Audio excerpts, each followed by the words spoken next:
Muy bien, señores.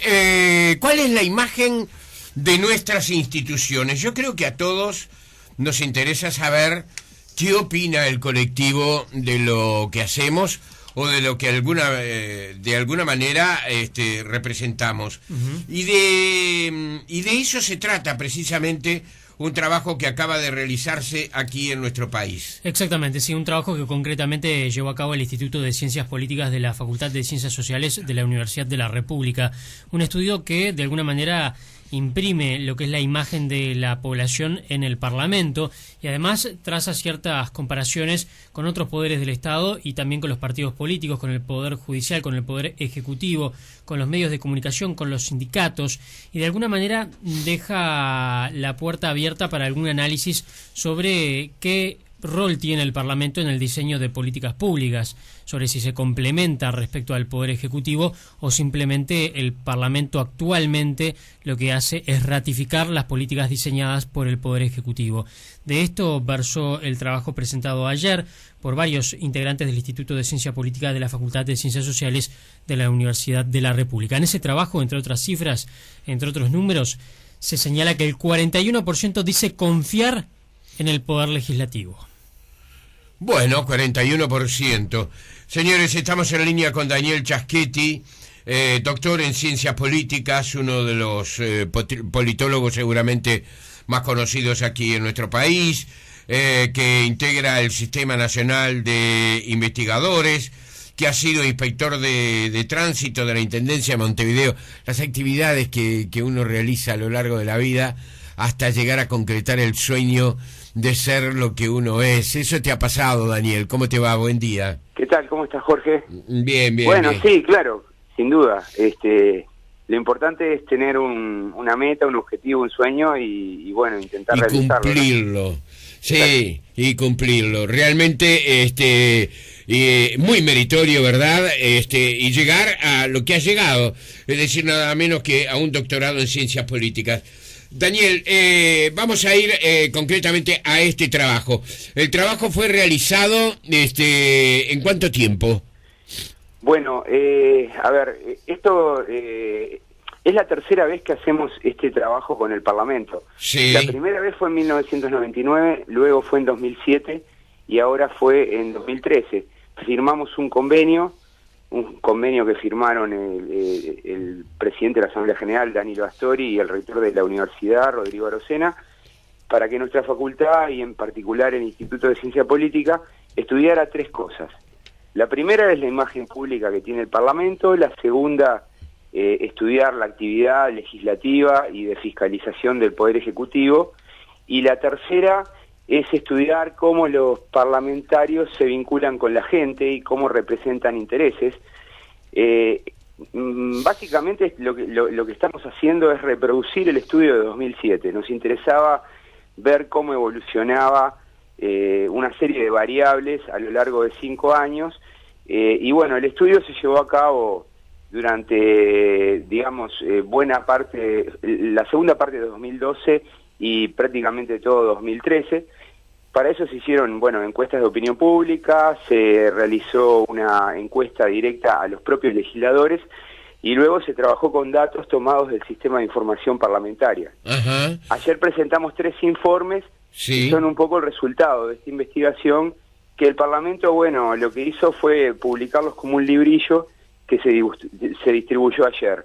Nuestro sueño es estar dentro de 5 años haciendo lo mismo, para así tener poder continuidad en Exacto, el estudio y poder ir viendo las variaciones, ¿no? Y las evoluciones, sobre todo porque hemos encontrado cosas bien interesantes, ¿no?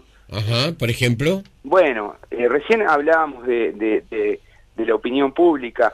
Sí. A nosotros nos sorprendió un poco, no teníamos muchas expectativas respecto a la imagen que íbamos a encontrar a la hora de preguntar a la gente, y lo que hemos encontrado es que la gente valora bastante bien al Parlamento. Hay quien me ha dicho 41% es una cifra baja, ¿no? Está por debajo del 50%. Sí. Pero uno que está acostumbrado a mirar este asunto en términos comparados, te puedo asegurar que esa es una cifra muy alta, ¿no?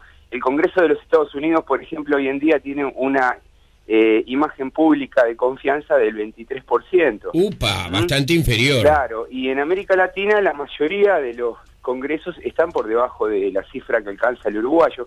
Entonces 41% no está nada mal. Y lo segundo es que, bueno, está por encima del Ejecutivo y bastante por encima del Poder Judicial, lo cual, bueno, eso nos llenó de sorpresa. Lo segundo que nos parece también interesante es que, a diferencia de lo que pasaba hace 5 años, en esta legislatura la gente tiene como una mayor recordación sobre leyes aprobadas. Eso es natural, porque en esta legislatura se pasaron por lo menos 3 o 4 leyes muy llamativas, sí, claro, diferentes, ¿no?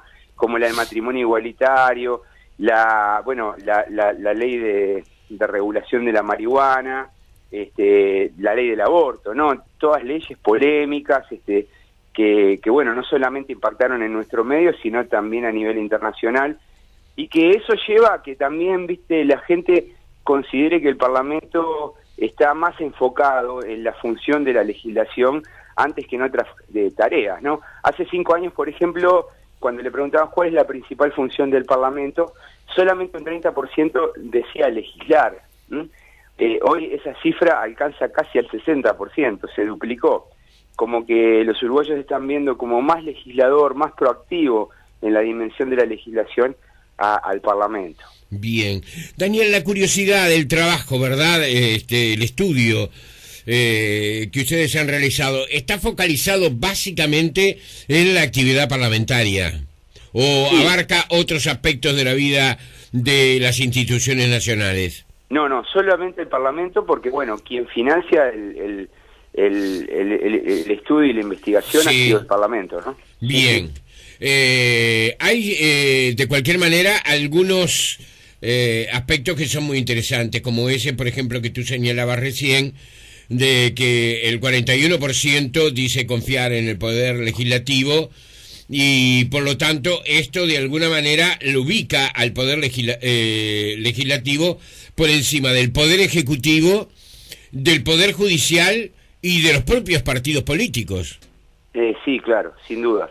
Y bueno, en el mundo hoy la política no está tan bien evaluada, o sea,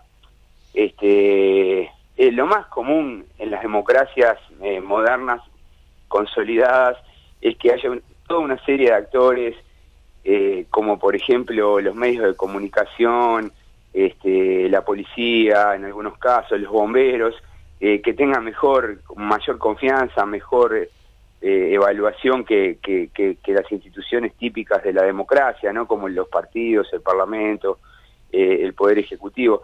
Y bueno, en cierto modo en Uruguay pasa algo similar.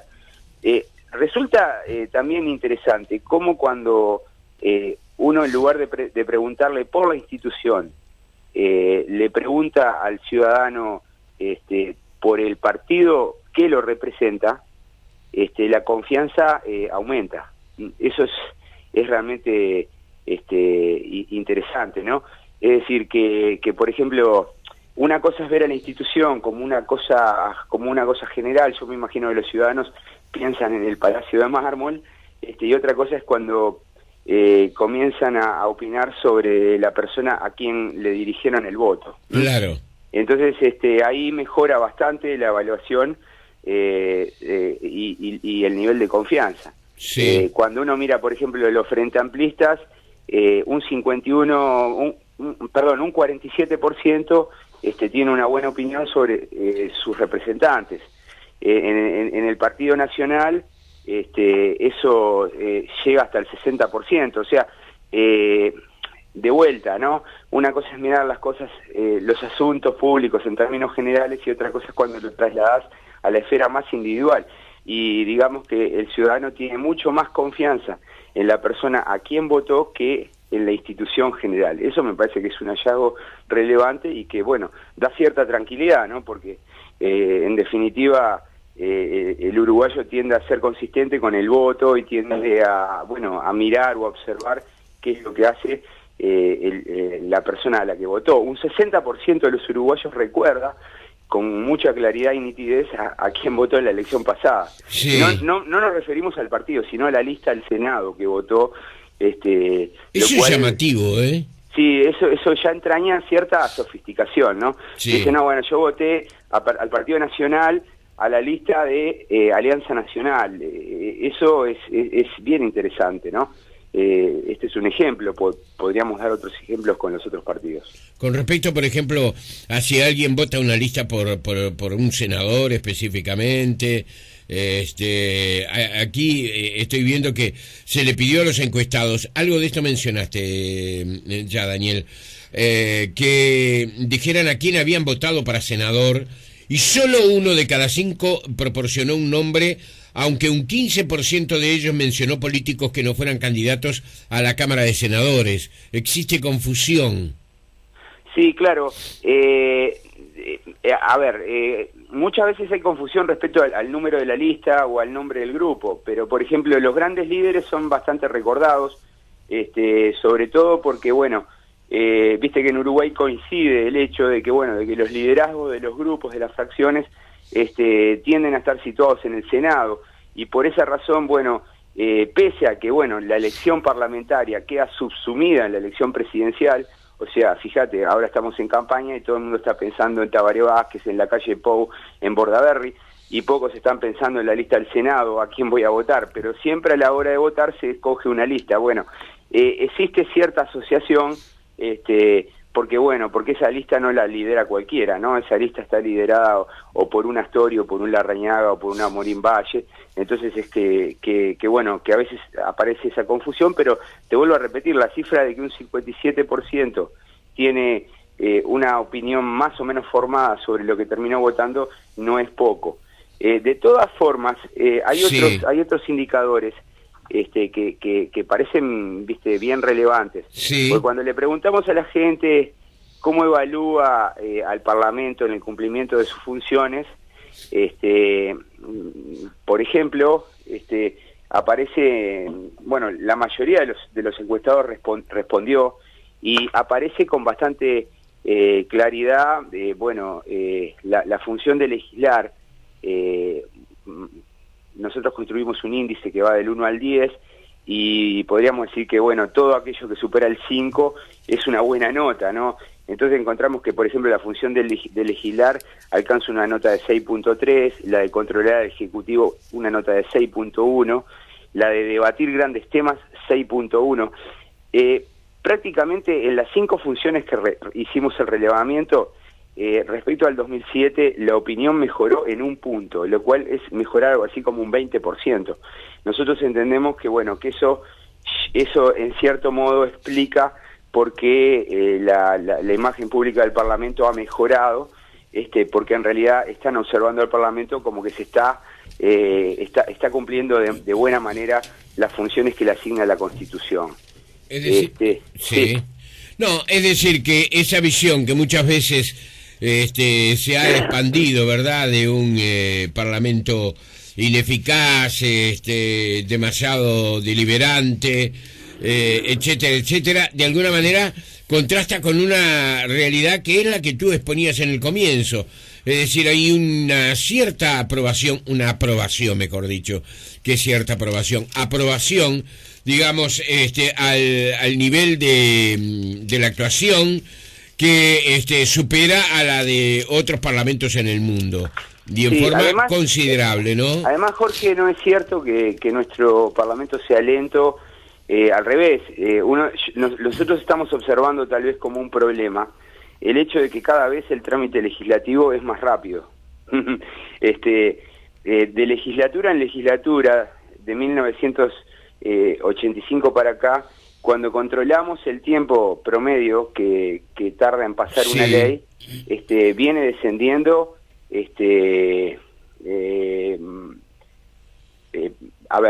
no son porcentajes muy altos, pero viene descendiendo, ¿no? Como ejemplo, en esta legislatura una ley promedio tardaba 233 días en pasar, o sea, desde que se presentaba como proyecto hasta que la promulgaba el Ejecutivo. Es 233 días. en el periodo entre el 95 y el 2000, cuando el presidente era Sanguinetti, una ley tardaba 487 días. Claro. O sea, el Parlamento se ha vuelto bastante ágil en ese sentido. Esto no quiere decir de que las cosas, porque alguien podría decir, bueno, hay mayorías y las mayorías lo que hacen es acelerar el trámite. Es cierto, pasa eso, pero tampoco es que pasan olímpicamente, ¿no? Nosotros encontramos que las comisiones realizan modificaciones. El 99% de los cambios que se introducen adentro del Parlamento se introducen en las comisiones y el Parlamento modificó el 30%, no quiero entregar con los números, ¿no? Pero casi un tercio de las leyes que inició el Poder Ejecutivo fueron modificadas en el Parlamento, lo cual creemos que es una cifra interesante, claro, dado que el gobierno tiene una mayoría, es decir, que no solamente bueno, esa mayoría le vota las leyes, sino que también se las cambia, por lo menos en un tercio de las veces. Y cuando miramos las leyes que iniciaron los propios legisladores, los cambios introducidos en las comisiones alcanzan el 52%. O sea, la mitad de los proyectos que los legisladores presentan y se transforman en ley son modificados. Entonces tenemos un trámite legislativo más rápido, pero también tenemos que el Parlamento modifica cosas. Entonces, tampoco es tan simple esta idea de que, bueno, el Parlamento es un sello de goma, que lo único que hace es ratificar los expedientes que envía el Ejecutivo. No funciona así, es bastante más complejo, pero bueno, creemos de igual modo que la mayoría legislativa que tiene el Frente Amplio ha hecho una diferencia. Eso la gente no lo percibe tan así, ¿sabes? Nosotros hicimos una pregunta, la estoy buscando por acá, pero es una pregunta donde nosotros le preguntamos, la consultamos a la gente acerca de cómo observa la relación entre el Ejecutivo y el Poder Legislativo. Y nosotros, a ver, te pido disculpas porque en realidad la estoy buscando acá, pero sí, en realidad le preguntamos... sí, acá está, mirá. Sí. Tenemos una pregunta que dice, ¿quién inicia las leyes, no? Ajá. Y la gente dice, 35% cree que la inician los legisladores, un 20% cree que las inicia el Poder Ejecutivo, y un 30% dice que las inician ambas, tanto el Ejecutivo como el Legislativo. Sí. Esto es una distorsión de la realidad, porque cuando miramos hoy las leyes que se han aprobado en el periodo, el 74% de las leyes fueron iniciadas por el Poder Ejecutivo. O sea que la gente, ahí sí hay una distorsión de la realidad, como que ven mucho más activos a los legisladores de lo que realmente son. Cuando le preguntamos sobre el equilibrio entre los poderes, o sea, si la relación entre el Ejecutivo y el Legislativo es equilibrada, si se impone el Poder Ejecutivo o si el Poder Legislativo lo obstruye, encontramos que un 58% cree que la relación es equilibrada. O sea, como que la gente observa esto como una relación más de paridad o de tú a tú entre los dos poderes, cuando en realidad nosotros, bueno, hemos detectado por los resultados, por cómo es la actividad, de que el gobierno tiene ciertas franquicias para acelerar el proceso legislativo. Seguro. Y para obtener buenos resultados, ¿no? Bien. Entonces, bueno, me parece a mí que en todo caso lo que habría que achacarle a la población es el hecho de que, bueno, de que todavía no alcanza a percibir con más claridad o más fineza que, bueno, que cuando un partido tiene mayorías pueden controlar el proceso legislativo y, bueno, y el Ejecutivo es el gran ganador, que es lo que me parece ha pasado desde que el Frente Amplio es gobierno, con una mayoría absoluta que, bueno, que le permite tramitar su agenda, ¿no? Esto, para cualquier presidente, estaría bueno, tal vez esto alguna vez se lo preguntaste a alguno de ellos, es maravilloso, ¿no? Es el sueño del pibe. Seguro. Pero en realidad para los que están en la oposición es bastante duro. Hay otro dato que encontramos que muestra cuál es la probabilidad que tiene un proyecto presentado por un legislador del Frente y qué probabilidad tiene de transformarse en ley un proyecto que presenta un legislador de la oposición. Esa es buenísima, ¿eh? Claro, el legislador del Frente tiene una probabilidad del 50%, o sea, cada 2 proyectos que presenta, uno se vuelve ley. En cambio, un legislador de la oposición tiene una probabilidad del 9%, o sea, cada 10 que presenta, uno se vuelve ley. Sí. Entonces, para la oposición es muy duro, ¿no? O sea, la chance que tiene de influir, de incidir en los resultados finales, bueno, es muy chiquita. Ahora, Entonces, Daniel, discúlpame, ¿eso es una falla del Parlamento? No, porque no te olvides, nuestro sistema electoral es proporcional y si tenemos un partido mayoritario, no es una realidad artificial, es el resultado de las preferencias de la ciudadanía. Entonces no podemos echarle la culpa de esto al Parlamento. El Parlamento, en todo caso, lo que hace es organizar su trabajo en base a las preferencias que la ciudadanía expresó. Por ejemplo, supongamos que en la próxima elección las preferencias de la ciudadanía indican que ningún partido va a tener la mayoría. Sí. Bueno, nosotros ya sabemos lo que va a pasar, porque, o sea, no es una situación novedosa. Antes de 1995 prácticamente todo el tiempo estuvimos sin mayorías. Y bueno, nosotros hemos estudiado bastante en profundidad ese periodo y bueno, ya sabemos que el proceso legislativo va a ser mucho más lento, que el Ejecutivo va a tener más dificultades para pasar su agenda y que bueno, vamos a tener un proceso más trabado, que no va a significar bloqueo, pero que bueno, que va a ser necesario tener buenos negociadores en la Cámara, ¿no? Entonces va a ser otro mundo, va a ser un mundo distinto. Este es el mundo de la eficiencia, de la producción de leyes como nunca. Estamos batiendo récords con el número de leyes aprobados en esta legislatura, con un control, un dominio de la agenda. Esto en la literatura teórica se le llama poder de agenda. El poder de agenda del Frente Amplio es muy alto, pero bueno, en un mundo sin mayorías lo que vamos a tener es un proceso trabado, donde bueno, los partidos de la oposición van a poder influir mucho más, sobre todo aquel que logre algún tipo de acuerdo estable con el gobierno. Claro. Y gane quien gane, estoy hablando de este escenario es gane Vázquez o gane Lacalle Pou o gane Bordaberry. Cualquiera va a tener que remangarse y negociar. Sí, lo que significa más control también, ¿no? Sí, sí, sin duda. Lo que significa más control. Una de las cosas que hemos encontrado es que el Parlamento ha controlado, ¿viste? Porque actualmente, como estamos cerca de la elección, se están utilizando algunos temas que a mi juicio no daría para transformarlos en temas electorales, como este de las comisiones investigadoras.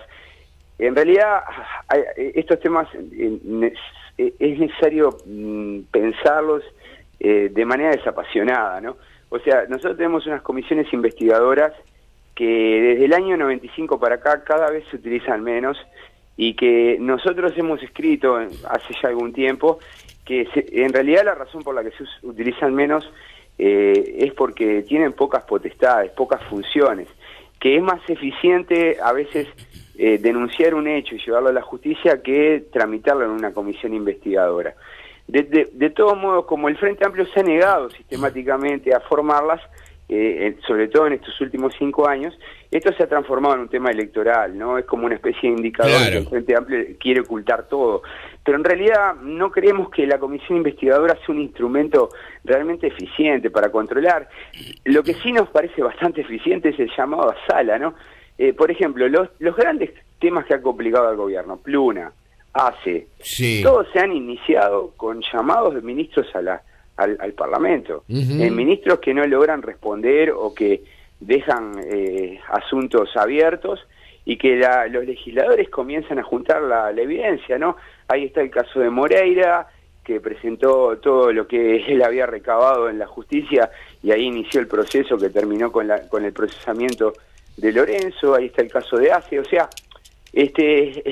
todo comenzó en el Parlamento, ¿no? Entonces me parece que decir que el Parlamento no controla es como una falacia, y creo que decir que las comisiones investigadoras serían la solución a estos hechos me parece que es una exageración,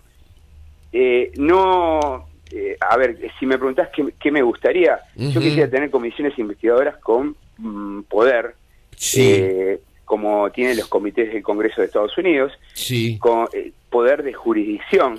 Por ejemplo, si una comisión investigadora te cita a cualquier ciudadano, ese ciudadano está obligado a ir a declarar, y ese poder de jurisdicción, bueno, no lo tienen, y en verdad podríamos discutir por qué no lo tienen, que es toda otra historia, pero lo cierto es que no lo tienen, y por tanto, bueno, no me parece que sean una herramienta clave.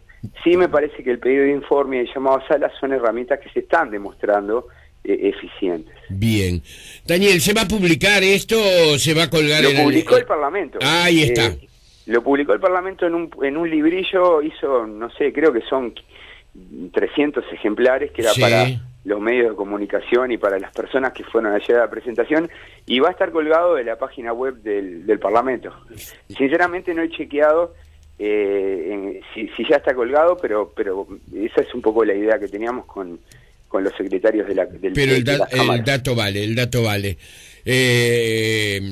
Gracias, Daniel Chaschetti. Doctor, lo último que quería contarte, Jorge, es que, mirá, el sueño de nuestro equipo de investigadores es, dentro de 5 años, poder estar presentando un estudio similar. Eso lo decías hace un ratito y me parece fantástico, porque daría muchísima más utilidad, ¿verdad?, al comportamiento. Porque además nos ayudaría mucho. Es decir, nosotros podemos hablar con cierta propiedad de lo que puede pasar con un parlamento sin mayorías, porque ya lo ha vivido Uruguay y lo hemos estudiado en profundidad. Y si bien la mayoría de los políticos lo saben, porque te pones a conversar con ellos y hay como una sabiduría acumulada, no es lo mismo que ese conocimiento esté sistematizado, que esté ordenado. Y bueno, creemos que es una función que podemos cumplir nosotros, ¿no? Que ganamos el sueldo, nos paga el sueldo de la Universidad de la República, y ese sueldo se paga con los impuestos ciudadanos, así que me parece que es como una función cívica que cumplimos. Me parece muy bien. Daniel Chaschetti, un abrazo a la distancia, gracias por este tiempo. Un abrazo, Jorge, y saludos a todos. Que pase bien, chau, chau.